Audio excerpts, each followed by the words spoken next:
Now, Nigeria is one of the largest and oldest producer of oil in Africa, but there is very little to show for it in terms of economic prosperity.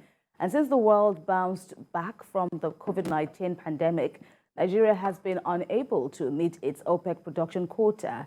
Now, after an aerial surveillance of the Trans-Forcados oil pipeline in Rivers State, Nigeria's Information and Culture Minister Mohammed says the activities of vandals and economic saboteurs have severely impacted Nigeria's crude oil and natural gas production, losing out on producing approximately 700,000 barrels of oil daily. TVC News' Tijesu Adeoye reports.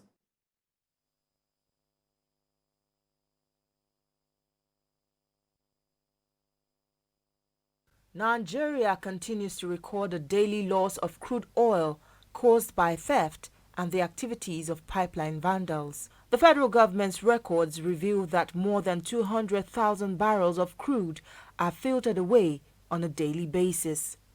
This has significantly reduced the revenue of the country with an economy that is heavily dependent on oil export. Stopping this economic crime is the biggest headache relevant government authorities face in recent times. The National Assembly expressed deep concern when they passed a resolution instructing Nigeria's security agencies to apprehend and prosecute the oil thieves. Nigeria's Information Minister, Mohammed, also embarked on a fact-finding mission to see firsthand the extent to which this unwholesome activity has eaten deep into the country's economic fabric. This takes him on a 90-minute aerial survey that started from the Port Harcourt International Airport. The minister gets a clear picture of the level of damage caused and the number of illegal refineries already destroyed by the military. To check the activities of the saboteurs, NNPC Limited has set up a new security architecture to serve as a solid response to detect, deter, respond, and recover. The new security architecture leverages collaboration between the upstream operators, industry regulators, government security agencies, and private security contractors.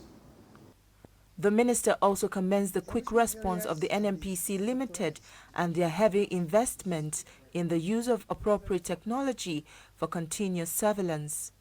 He says the measures taken so far is beginning to yield good results. We've witnessed firsthand today a number of illegal refineries destroyed by our military in the course of our area surveillance. And of course, we also saw just now the Navy boat that was accosting the big, craft, and we saw how they were jumping into the water. To date, NNPC Limited has recorded various levels of success from the units deployed to the corridors by the government security agencies and the private security contractors, supported by the Central Command and Control Center, which we just all, which we spent the last 1 hour, seeing. The minister believes the inclusion of private security contractors to provide local intelligence on all illegal crude ventures happening within the region will enhance security surveillance services for safe and seamless operations along the nation's pipeline networks. Tijesu Adeoye, TVC News, Abuja. And that's what we'll be talking about, looking at the level, or the level indeed, of oil theft in Nigeria. And we have joining us now a former manager, Public and Government Affairs at Mobil Oil Nigeria PLC. He's also now the CEO of Chronicler and Associates. Akin Fatoke, it's good to see you again on TVC Breakfast. Thank you very much, Kemi. Nice to see you. Sam, how you doing? Good. Great. And looking at, you know, the level, the grand scale height of oil theft, you know, the people have said, in fact, the government has said almost everybody is involved in this grand scale conspiracy. First off, you know, in this interview, what is your analysis or what's your insight on this problem? My insight is simple. Oil can be cheap. As far as I am concerned from the data perspective, what is the data imprint? Do you know what we produce? Between the NNPC managing director himself, Minister of Information has just released. Let's even look at it from that angle. The minister said 210 have been arrested. Emil Kiari said 122, so which is the more correct numbers. But for me, it's not just a matter of arresting. What have we done with those who have been arrested? Have they been brought to book? Are they wildcats, or are they people like Emil Kiari said, whether they are religious, whether they are military, whether they are NNPC itself that should be superintending? And while you're looking at the crude oil, it's nappings. Are we measuring what we tend to manage? So with those kind of numbers, and then by the time you now then come to the bottom pots in terms of dollars, 3.5, 3.1, 4 million US dollars lost. Billions, in fact. As a matter of fact, we are talking about how much is lost in crude. For an accountant like me, what number should I be working with? Is it 700,000 barrels lost daily? Is it 700,000 barrels lost daily? Is it like the upstream regulatory agency says within the first quarter of 2021, 410 barrels lost daily? I am at a loss. He said, the minister said 400,000. Okay, so the minister barrels said, a day. Barrels. But I go to say beyond said, for me. It's even going to 700,000, depending on where you stand now. And then by the time you now then just oppose that with our OPEC quota 1.8, 1.7, you know, and then now down to, according to them, $900,000, Nigeria is not only in dire straits. As a matter of fact, like Babangida said once, I wonder why Nigeria is not beating the dust.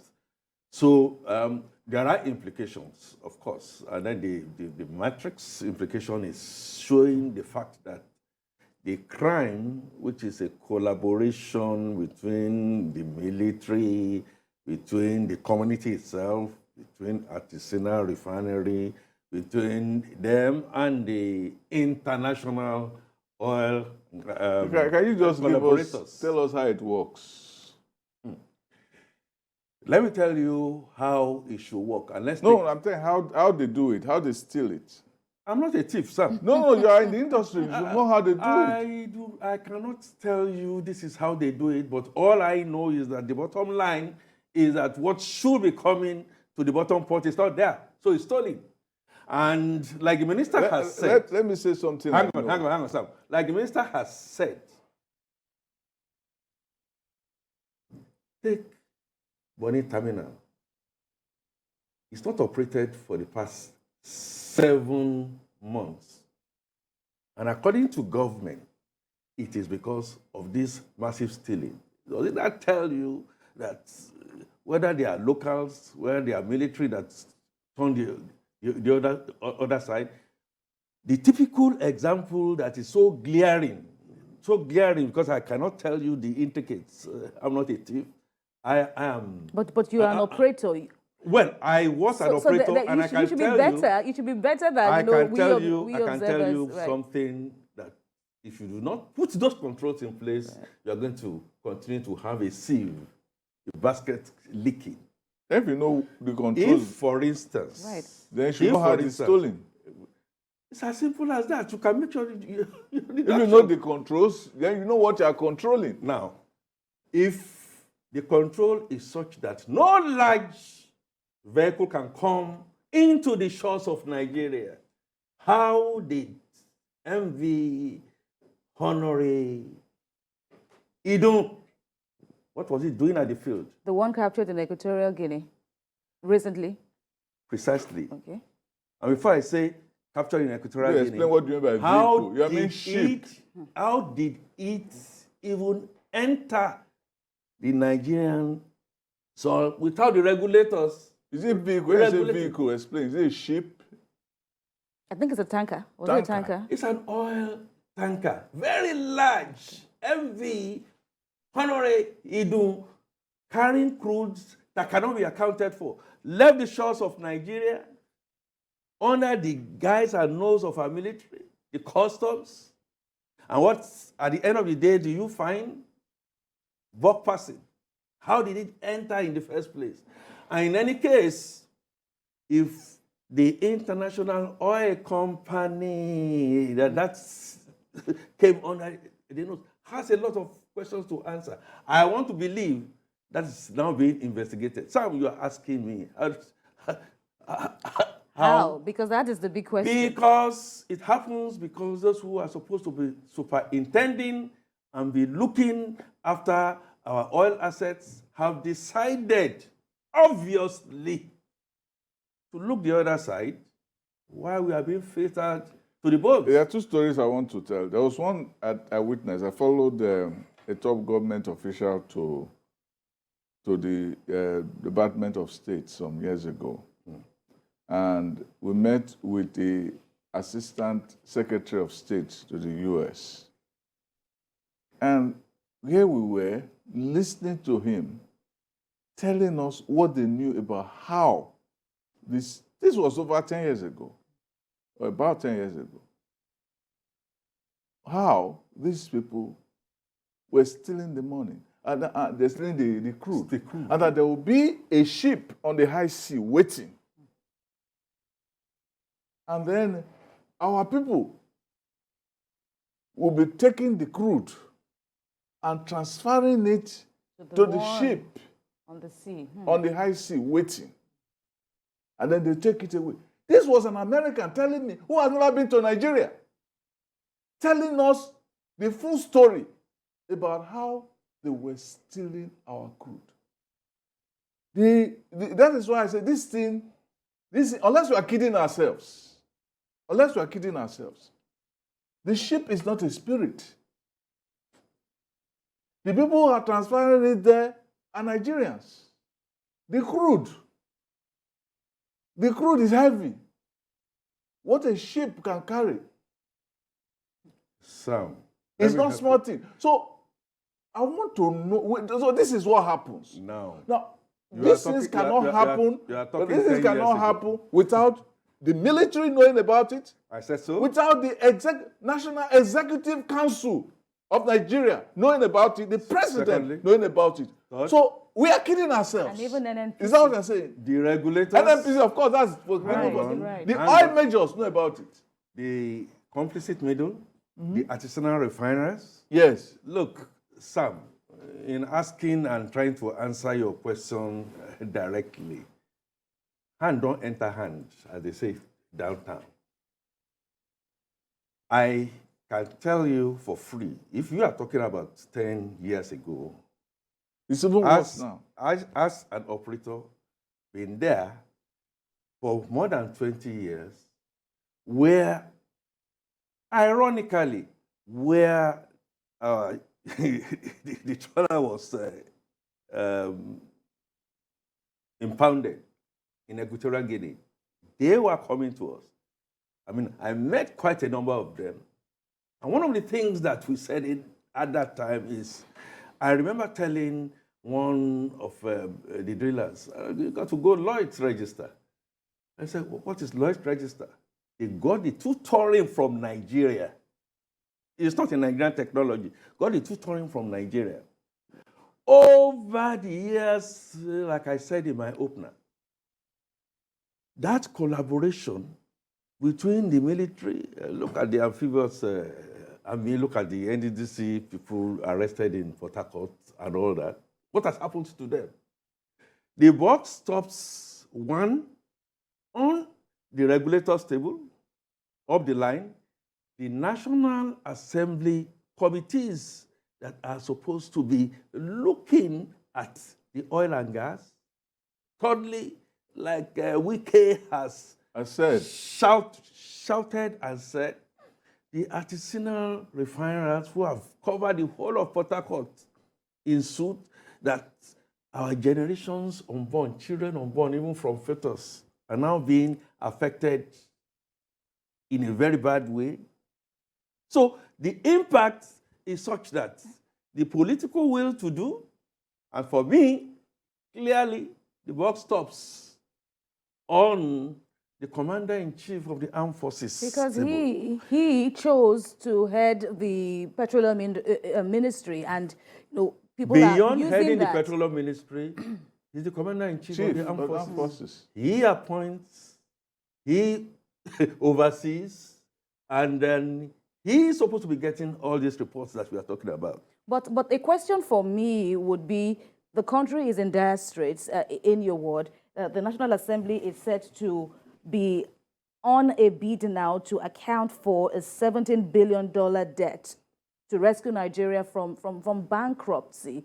So if you see that you are losing money somewhere in this great proportions, and then there is an identified leakage, why then are you not trying to correct the trend and get your profits? And this is a sector that countries are gaining so much from, but Nigeria is an exception.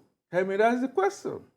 So if you know where the leakages are coming from, and we've said that so many times, and it's your responsibility to put the right peg in right holes, accountability, and you are not doing that, it means that you are the first complicit kind of person.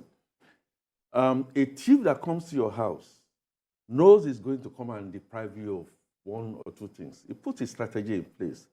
If he sees that your weak point is such that you either you are immobilized, or you cannot call for help, or the kind of help that you call for will not be forthcoming, will come only after the horse has bolted from the barn, then who then do you want to blame? For me, I still come back to say that the buck stops squarely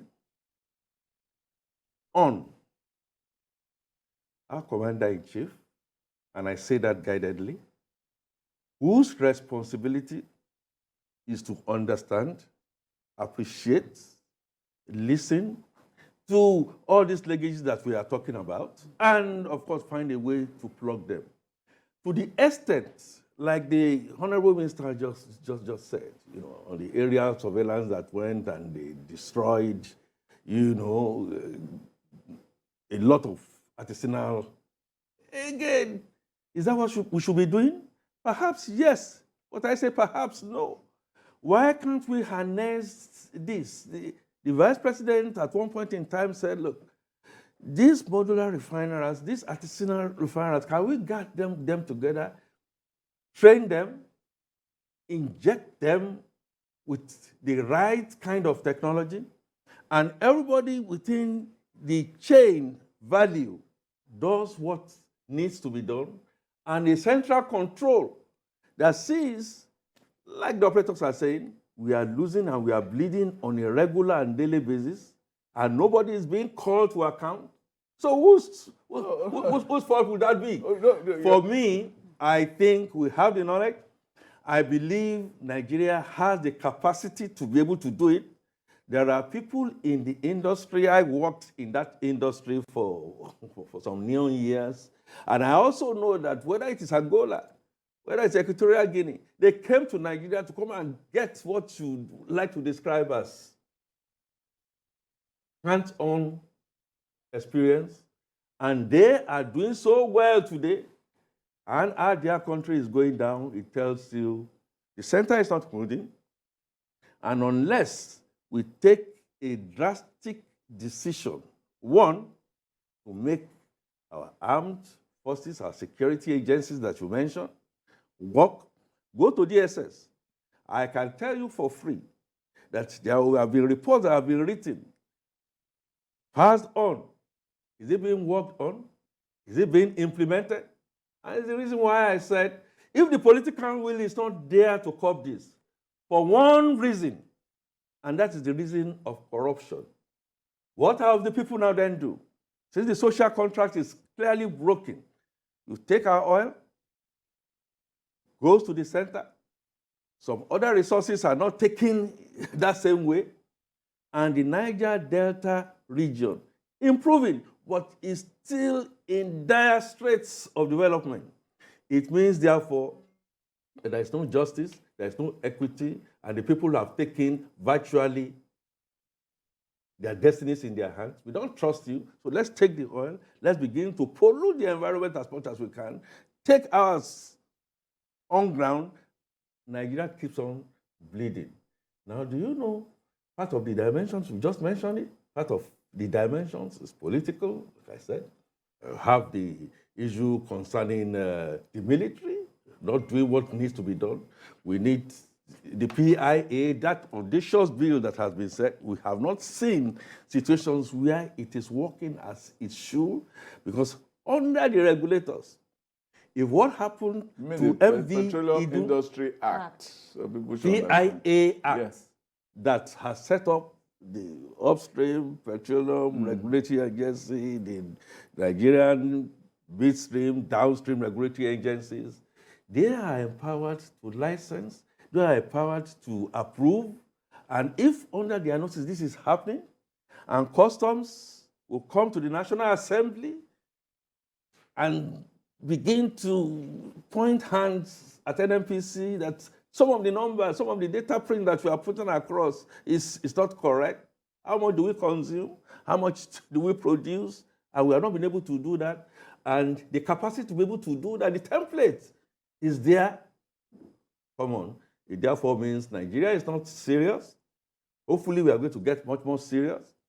And my sympathies, genuine sympathies, will be from 2023.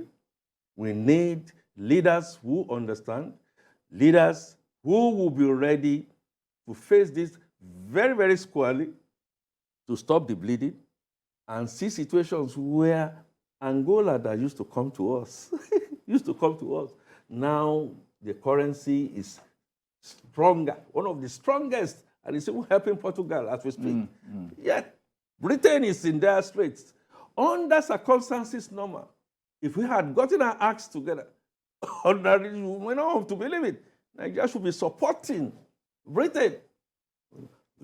We have virtually lost all those boom opportunities that the Russia-Ukraine war has created. We are not producing up to par. We are not producing, in fact, cost of production. If you describe, cost of production of a crude goes for clearly about $20 per barrel in Nigeria. Saudi Arabia is about $8. Then how can you then say we are being competitive? Nigeria is bleeding on both sides. We know, they know that we know that the trust deficit has broken down irretrievably. Absolutely. Money is going into the wrong pockets educationally, our health.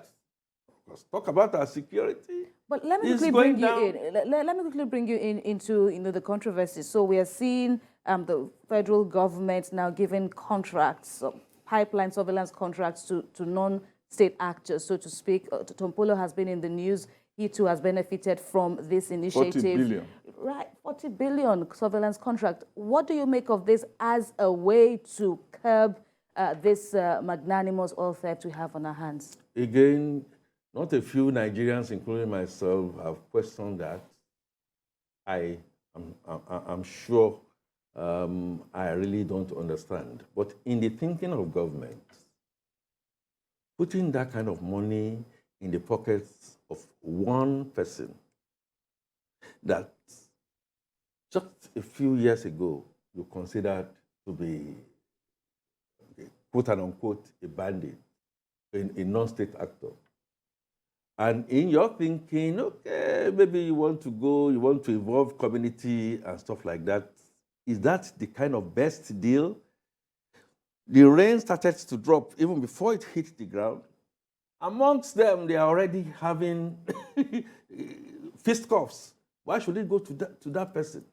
Why, in the thinking of government, that this kind of money should not have gone to the military, to the formations that are supposed to be looking at it? Is it because government itself has come to a realization, and I hate to say this, that our military are compromised? I hate to say it, because I know we have our men and women who are losing lives and who are losing limbs. Are they being properly managed? Again, we came out and told us that the military's hands are very deep in here. What have the authorities done? Mom has been the word. I'm still talking about state actors. Coming from the terrorism thing and what have you, you see state actors have taken over what government should be doing. Then what then is the purpose of government? And by the way, don't follow its government. So I am saying it needs to be looked at. It needs to be revisited.